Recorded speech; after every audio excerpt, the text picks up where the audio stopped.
18 से लेकर 45 वर्ष के आयु वर्ग के जो व्यापारी हैं उनको 15 दिन का समय हम दे रहे हैं, ताकि वो अपना पोर्टल पर रजिस्ट्रेशन करा के 15 दिन में अपना वैक्सीनेशन करवा लें।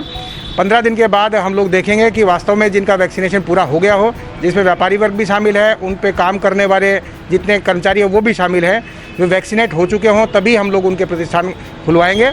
अन्यथा जब तक वो वैक्सीनेट नहीं होते हैं तब तक उनको सलाह दी जाएगी कि वो बंद ही रखें, क्योंकि किसी की भी मृत्यु होती है तो फिर वो व्यवस्था को दोष देते हैं, और जब सरकार आगे बढ़ के वैक्सीनेशन करवा रही है उसका लाभ नहीं उठाते हैं।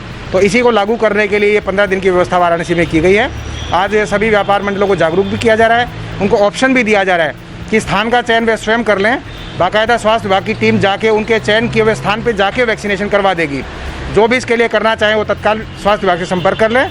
अगले दिन से ही वहीं वर्क साइट पे ही उनका वैक्सीनेशन प्रारंभ करवा दिया जाएगा। तो इतनी सुविधा सब व्यापारियों को दी जा रही है, सबको समझाया जा रहा है, और मुझे उम्मीद है कि सारे लोग इस मुहिम में साथ देंगे और वाराणसी को एक सेफ जगह बनवाएंगे। तो सर मतलब कहा जाए जब भी अनलॉक शुरू होता है और 45 से ऊपर के जो लोग हैं वो दुकानों प्रतिष्ठानों को खोल नहीं पाएंगे अगर वैक्सीनेट नहीं हुए रहेंगे। जी ज़रूर, जो वैक्सीनेट हो जाएंगे 45 वर्ष से ऊपर के वर्ग के व्यापारी वर्ग, उन्हीं की ही दुकानें खोलने की अनुमति दी जाएंगी, क्योंकि अभी 3-4 दिन इस कार्य में बाकी है, इसलिए एडवांस में ही ये चीज़ बता दी गई है सब लोगों को।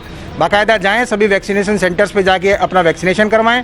विशेष कैंप की आवश्यकता हो तो हमें बताएं, ताकि हम आने वाले 1-2 दिन में उनका कैंप आयोजित करवा दें। सर ऑटो चालकों के लिए भी ये है और साथ में सरकारी कर्मचारियों के लिए भी ऐसा अलग से ये जो वैक्सीनेशन की गति को देने के लिए आगे जो स्ट्रेटजी तय हुई थी, उसी के अंतर्गत व्यापारी वर्ग के अलावा बाकी वर्गों के लिए भी पूरी स्ट्रेटजी तय हुई है।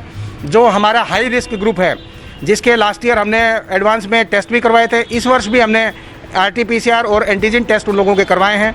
उनमें अधिकतर वे लोग हैं जिसमें ड्राइवर्स हैं, ऑटो ड्राइवर्स हैं, ई-रिक्शा के ड्राइवर्स हैं, रोडवेज बसेस के ड्राइवर्स हैं, इसी के साथ सरकारी कर्मचारी हैं। इन सबको भी 15 दिन का समय दिया गया है, और सरकारी विभागों को तो जून की सैलरी तभी जारी करने के लिए कहा गया है जब कम से कम 1 डोज कर्मचारी को लग चुकी हो। ये भी देखा गया है कि किसी की डेथ होने पर सभी कर्मचारी संगठन हैं वो रोज़ जाहिर करते हैं, और जब प्रिवेंटिव एक्शन लेने का समय आता है तो उस समय अपनी जिम्मेदारी पूरी तरह निभाते नहीं हैं। तो सभी कर्मचारी संगठनों के जो विभाग हैं उनको भी बुला के बताया गया कि 1-2 दिन में इनकी बैठकें तय करा दें। वर्क साइट पे ही वैक्सीनेशन किया जा रहा है, विकास भवन में, कलेक्ट्रेट में, विद्युत विभाग में या अन्य विभागों में, सभी जगह वैक्सीनेशन हो रहा है। स्टेट गवर्नमेंट के ऑफिस हैं जितने, उनको कंपलसरी जून में वैक्सीनेट कराने के लिए कहा गया है।